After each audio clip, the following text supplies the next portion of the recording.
Hi guys, it's Eko here.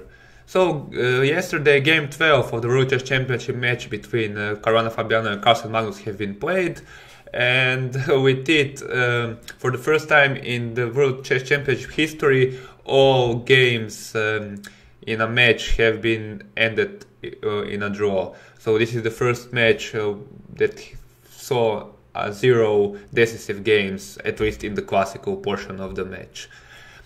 So, okay, but before we start talking about the aftermath, let's take a look at this actual game 12, which was pretty much hyped, but somewhat disappointing in the end. So, Caruana was playing the white pieces, and he opened with 1e4, just like he opened every single time in the match. And as commentators on Chess24 pointed out, there was no reason for him to deviate. For instance, if he played some d4 or c4, then he would have to guess what Magnus would play, and moreover he has posed serious problems to Magnus in game 8, and in game 10 there was a double-edged fight where both sides had their chances, so I think it was precisely what Caruana wanted. And Magnus played c5 as in every single game before. There was some argument for playing e5 as he used to play, but it is a risky strategy to do in the last game because he would have to face Caruana's pre-match preparation, because obviously before the match e5 was one of targets of Caruana's team. So I think it is sensible that Magnus avoided that and this leap into unknown, so to speak. Okay, so after knight f3, knight c6, d4, of course there is no Rosolimov with bishop b5 this time, c takes, knight f6, knight c3, e5, knight db5, d6, knight d5. Caruana repeats this variation that was already seen in games 8 and 10. And after knight takes d5, e takes d5, Carlsen is first one to deviate. He plays knight e7. And this move was actually employed several times by Kramnik, and that was back in 1994. And he actually faced it with the white pieces in the recently concluded Olympiad. And yeah, it is a less theoretical move than knight b8, but still it has every right to exist.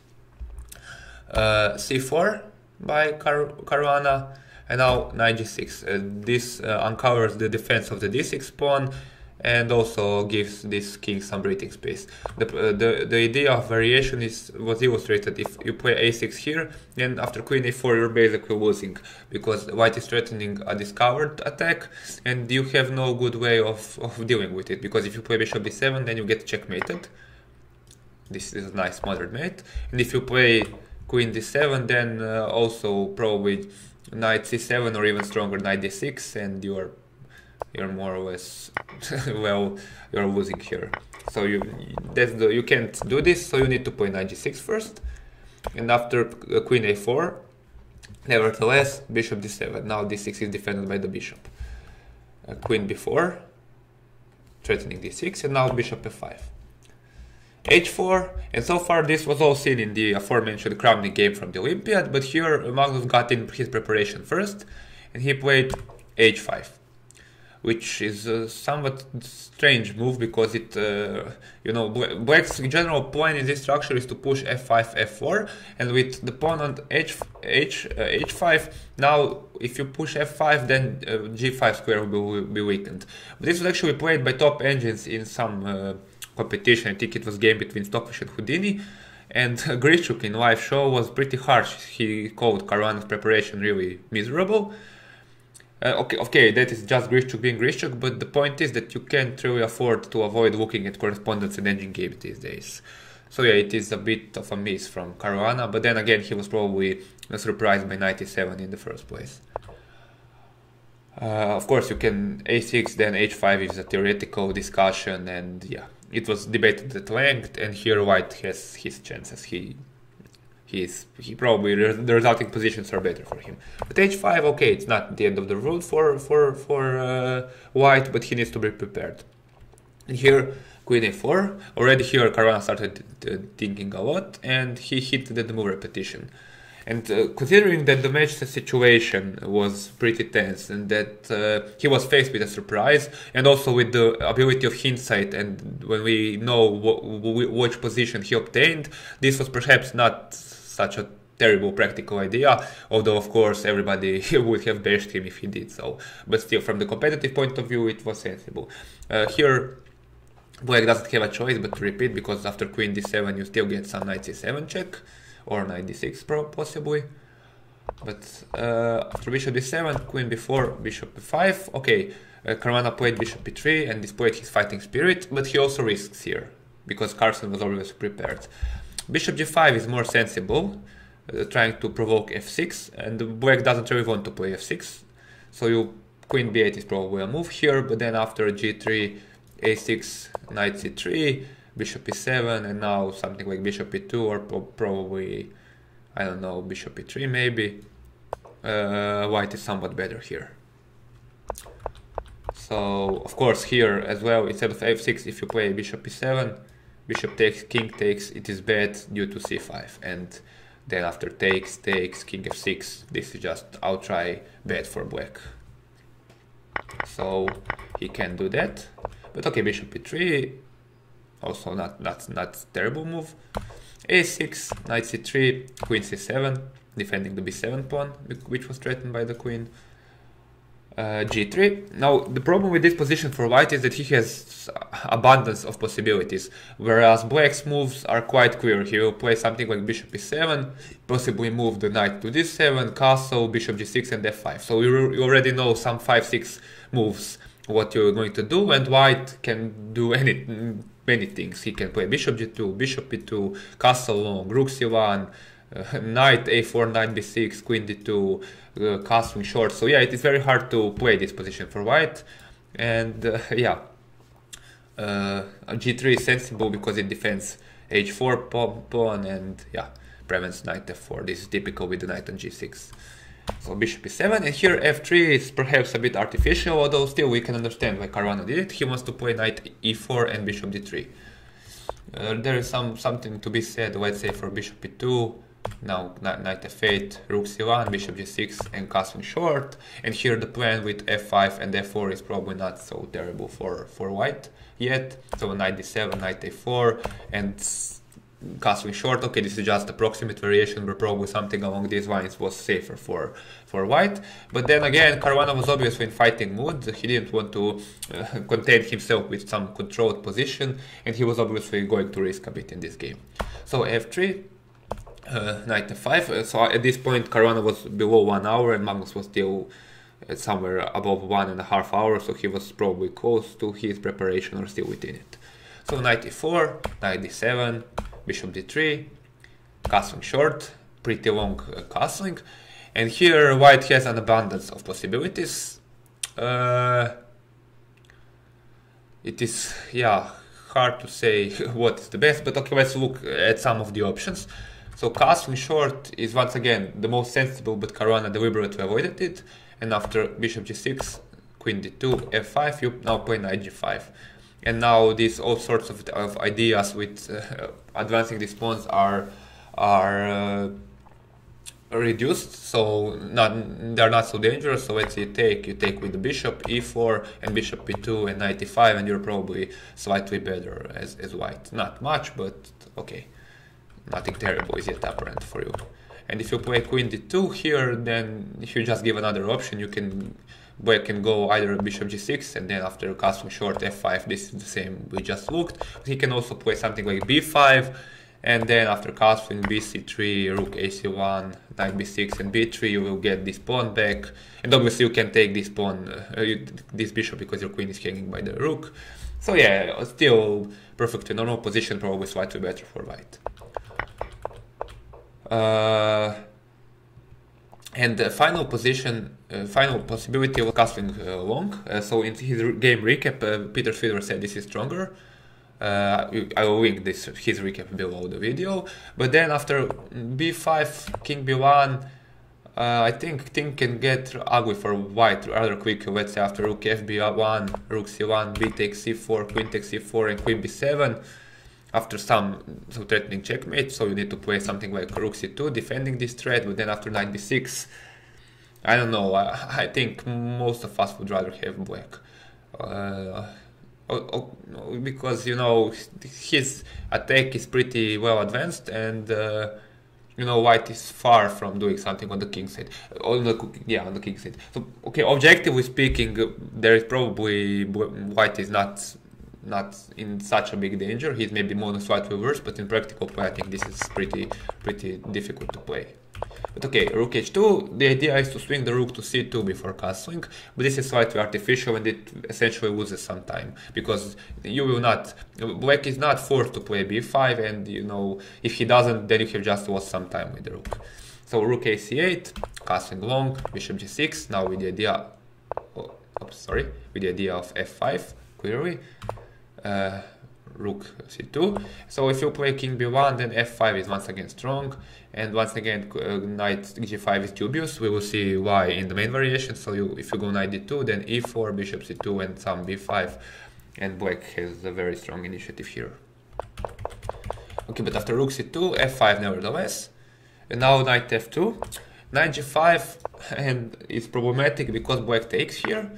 And if you take with the bishop, you are already close to losing. After knight c5, this is threatened, so bishop f1 and now f4, and you win due to the pin. So you can't do this. You need to take with the pawn here, but here once again e4 is pretty unpleasant. And after bishop f1, f4 comes, and there are all sorts of threats here. So let's say if you take with the bishop, knight c5, and something like f takes, bishop takes, black has excellent compensation, and there are many ways for white to go wrong.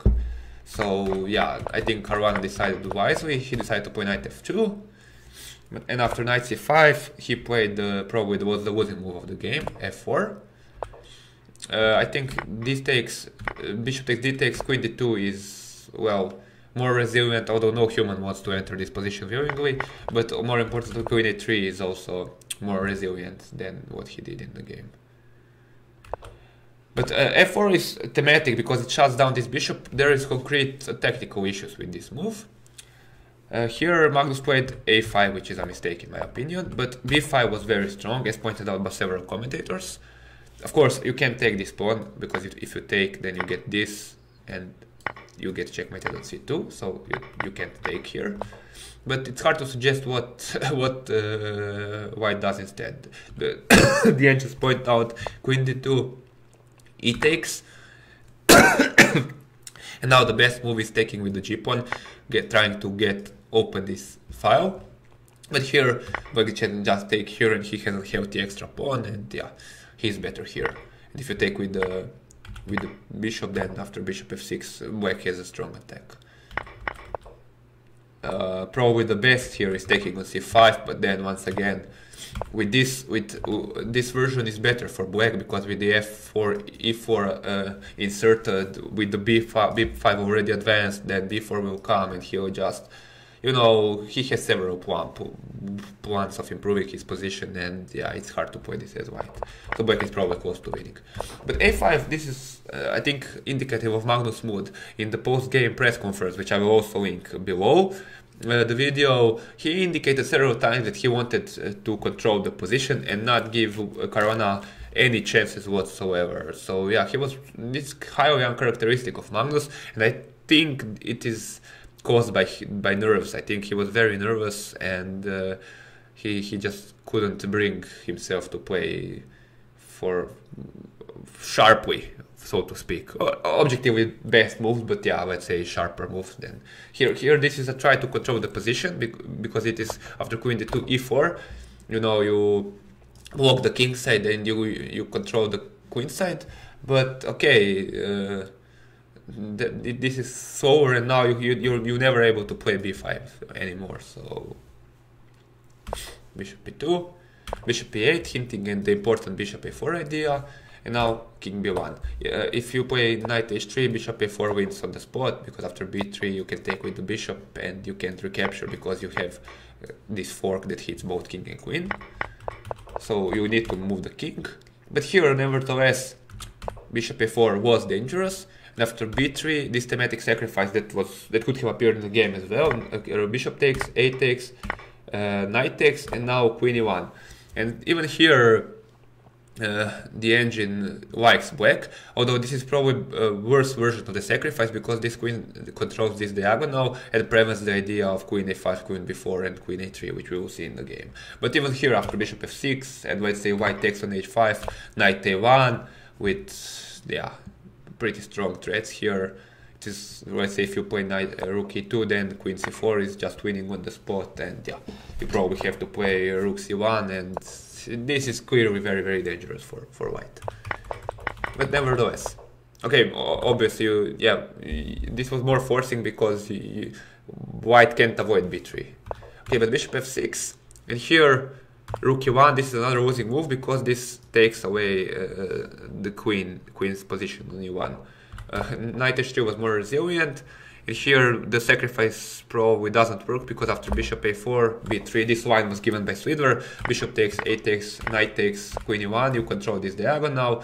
And let's say if black plays b5, then c5, knight takes and rook dc1. And here the engine gives the eternal 0-0 evaluation, and I think you can just shrug here. And objectively speaking, in practical terms, I think black has some better chances, but this was precisely what Magnus was trying to avoid.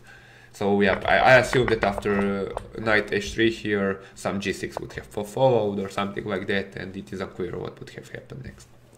But okay, rook e1, now a4, which is probably, well, Sam Shankland in Chess.com report, which I will also link below, gave it two question marks.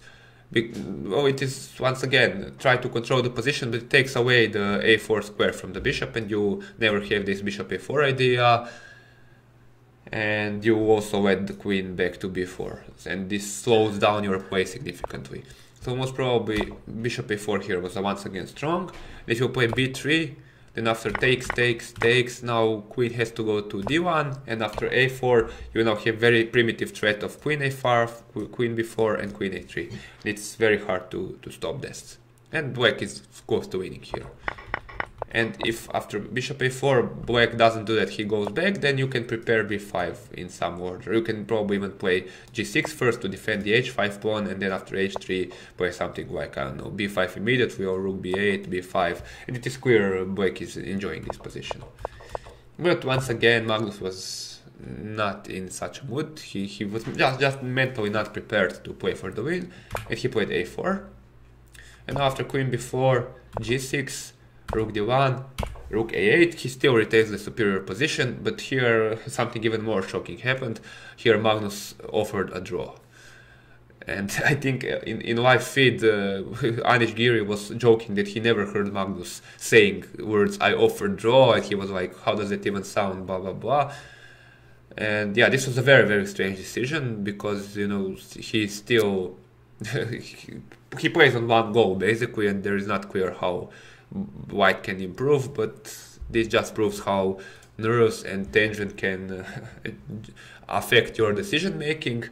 And yeah, he was obviously content with the draw in this game, but I think this is a risky business because you know, okay, he obviously is a favorite in the tiebreaks, but I agree with Kasparov tweeted that in tiebreaks nerves are more important than in classical chess, and here Carlsen shows that his nerves are probably in suboptimal state, and if that remains in the tiebreaks, he might have troubles. And moreover, one might remember that in 1987 match against Karpov in Seville, Kasparov was playing rather meekly in the second part of the match. He didn't score a single win, and he was just basically hoping to end the match in a tie with a series of draws, and then he blundered in 23rd game, I believe, and was close to losing. He was in very desperate situation. Okay, somebody's moving the pieces. Sorry, that's probably okay. So sorry. So yeah, it was very, very, let's say, risky, and you know, he said that Kaisa, the goddess of chess, had punished him for his conservative play and for betraying his nature. And I think what Magnus did in this last game was betraying his nature, because he is famous for his fighting skills and for squeezing the water out of the stone in relatively dry positions, and here this was not a dry position. He had very serious chances. So yeah, I mean I'm still rooting for Magnus because I think he's like more complete player due to his skill in speed chess. But if Caruana manages to win tiebreak, and I think he has his chances, then his victory in the match will be well deserved. But yeah, for that we will have to wait until tomorrow and see what will happen. So yeah, that was the video. That was the coverage of the 2018 World Championship match.